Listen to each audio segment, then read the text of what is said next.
All right, let's talk about what happened today in the Parliament. I thought it was great to see Peter Dutton list a complete collection of failures and frustrations that people have, and we saw the Prime Minister, frankly, flounder, not find it a way to defend himself. Keith, as you were sitting there, what did you think, and particularly of the Prime Minister? Again, break glass in case of emergency, start going after the media. That's literally how little he had in his head as a way of responding to some pretty substantive questions that were being asked of him.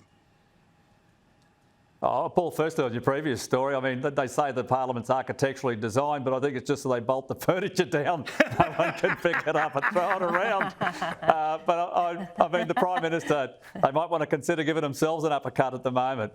But we've had Claire O'Neill in the Parliament today in question time and the MPI saying that, it's not our fault, it's the High Court. You are the government of the day. These are 80 criminals. One of which actually murdered someone and then blew their body up with gelignite in the jungle. Now, the Parliament's been here all week. You could have had interim legislation, things we could have worked with them over the weekend at 10 o'clock Monday morning, and we could have done something about this to protect the Australian people. And the answer has been obfuscation. What we've seen, mate, is an AFR story breaking earlier this evening. Apparently there's something to look at tomorrow. So I'm waiting to see that with great interest. Well, this is the same organisation that was telling us we might have to wait till 2024, so that's an improvement. But Jenna, the reporting of your old newspaper, that being the West Australian, tells us they can tell us as much as they want that they were all about security and taking care of. Reality was, the ABC says some of these people came out without a visa, other ones were taken off to the taxpayer-funded hotel, as we told you last night, all the welfare, all the rest of it, while the exact same scenario is not afforded to the homeless people of this country. It's disgusting. Oh, it absolutely is, Paul. And I know my colleagues, Paige Taylor and Paul Garvey at The Australian, even spoke to one of those, criminals that is now out on the street, and he couldn't even explain. He basically said he was imprisoned for abusing an elderly woman and assaulting her in her home. And he basically said, I was just put in jail for fighting. So the fact that these people don't even comprehend at this point in time what the seriousness or the brevity of their crimes is really, really concerning. And the fact that I think I'm with Keith on this one, there should have been, and former Prime Minister Scott Morrison last night when he said right here on Sky News, they should have had legislation ready to go.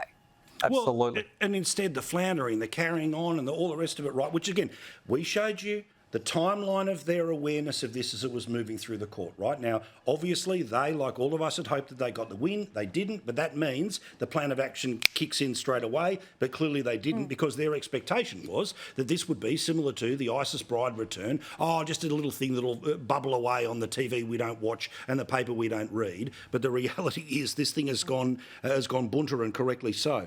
Jenna, as the protesting has been happening all over the country and, of course, the world, there are various governments and oppositions that are trying to come up with ways to make sure that the most extreme versions of these protests or the people in them would be able to be removed from those protests. Suggestions are coming afoot, including from Victoria, that police should have greater rights to be able to move people on. So, OK, 1,000 people turn up, but you know what? The one holding up the sign saying put the Jews in the bin, that's the one you tell to move on. Yeah, absolutely, and we saw it also in Coogee in Sydney as well, Paul. I think there was the guy waving the ISIS flag. But they got a police escort.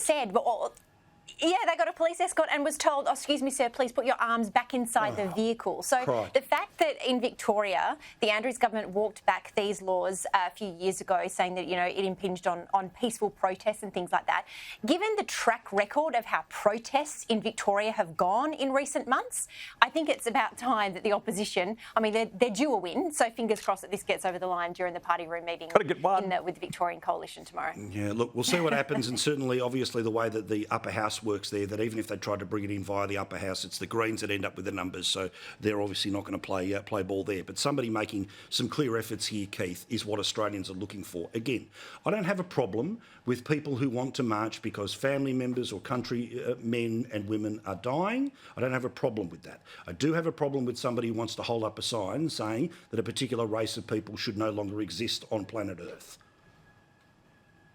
Oh, absolutely. Everyone's entitled to protest peacefully, just as the police are expected to enforce and maintain law and order. And the legislation needs to be in place to allow them to do that. And what's happened in Victoria, I think, is just an absolute joke. Spin this around, Paul, and make it a protest about something else. But we all know what happened in Victoria during COVID. And I thought a lot of that was just outrageous, what happened in Victoria during that period. And now you have people who are literally calling for someone to be killed, murdered, stuck in the bin, and that's okay. It is not okay. And this is a really difficult time for our country. It needs leadership, and I thought Peter Dutton was spot on today. And we need to make sure that the leaders of this country are in this country, delivering what's required for the Australian people, and to ensure that every Australian feels safe.